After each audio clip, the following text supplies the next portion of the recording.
Hi అండి, welcome to Radhika's channel. ఈరోజు నేను వేడి వేడి అన్నంలోకి మిరియాల రసం చేస్తున్నాను అనమాట. ఈ మిరియాల చారు చాలా టేస్టీగా ఉంటుంది. ఈ చారు ఉంటే మాత్రం మనం ఏ కర్రీ కూడా తినమన్నమాట, అంత సూపర్గా ఉంటుంది. ఎంతో ఆరోగ్యకరమైన టేస్టీ అయిన ఈ మిరియాల చారును ఎలా చేయాలనేది మనం ఇప్పుడు ప్రాసెస్లోకి వెళ్ళిపోదాము. ఎలా చేయాలనేది చూసేద్దాము. ముందుగా మిరియాల రసానికి ఒక చిన్న నిమ్మకాయ సైజ్ అంత చింతపండు తీసుకోవాలి. ఇది ఒకసారి శుభ్రంగా కడిగేసుకోవాలన్నమాట.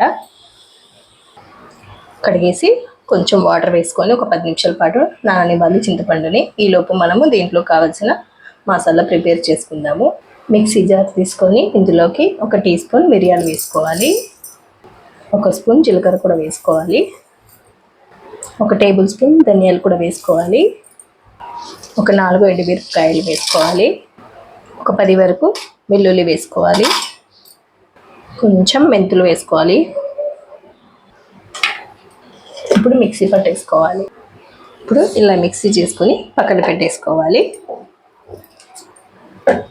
ఇప్పుడు నానబెట్టుకున్న చింతపండులో ఒక టమాటా వేసుకోండి. బాగా పిసికేసుకోవాలన్నమాట. చింతపండు టమాటా మొత్తం రసం వచ్చేలాగా గట్టిగా పిసికేసుకోవాలి. మనకు దగ్గు జలుబు ఏదైనా ఉన్నా కానీ ఈ మిరియాల చారుతో మనకు తగ్గిపోతుందన్నమాట. మెయిన్ జలుబు తగ్గిపోతుందండి ఈ విధంగా మిరియాల చారు అన్నంలోకి వేసుకొని తింటే. ఇలా గుజ్జంతా పిసికి ఇలానే ఉంచేసి పక్కన పెట్టేసుకుందాము. ఈ గుజ్జు ఏం తినవసరం లేదు, ఇందులోనే ఉంచేసుకోవాలి. ఇప్పుడు స్టవ్ వెలిగించుకొని కడాయి పెట్టుకొని కొంచెం ఆయిల్ వేసుకోండి. ఒక 2 స్పూన్లంతా, ఎక్కువ ఆయిల్ అవసరం లేదు రసం కాబట్టి. ఇందులోకి ఒక 1/4 టీ స్పూన్ జీలకర్ర, ఒక 1/4 టీ స్పూన్ ఆవాలు, ఒక ఎండుమిరపకాయ, ఇందులోకి మిక్సీ పట్టుకుని ఉంది కదా మసాలా, ఇందులోకి వేసేసుకోవాలి. ఇలా మొత్తం కలిపేసేసుకోవాలి ఒకసారి. ఇప్పుడు ఇందులోకి రసం వేసేసుకోవాలి. ఇప్పుడు ఇందులోకి రుచికి సరిపడా ఉప్పు వేసేసుకోవాలి. ఒక 1/4 టీ స్పూన్ పసుపు కూడా వేసుకోవాలి. కొద్దిగా కరివేపాకు కూడా వేసుకోవాలి. కొద్దిగా కొత్తిమీర కూడా వేసుకోవాలన్నమాట. అలాగే ఒక చిన్న టమాటా చిన్న ముక్కలుగా కట్ చేసి వేసేసుకోండి. బాగుంటుంది ఇలా వేసుకుంటే టమాటా ముక్కలు. ఇప్పుడు రసం అనేది బాగా మరిగిపోవాలన్నమాట.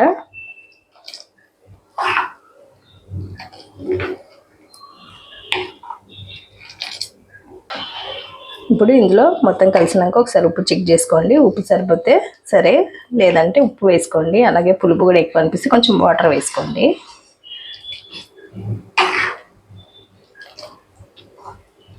ఇప్పుడు మరుగుతుంది కదా, మనం స్టవ్ ఆఫ్ చేసేసుకోవచ్చు. రెడీ అయిపోయింది మనకు మిరియాల రసం. చాలా టేస్టీగా ఉంటుందండి. ఇది ఒక బౌల్లోకి వేసేసుకుందాము.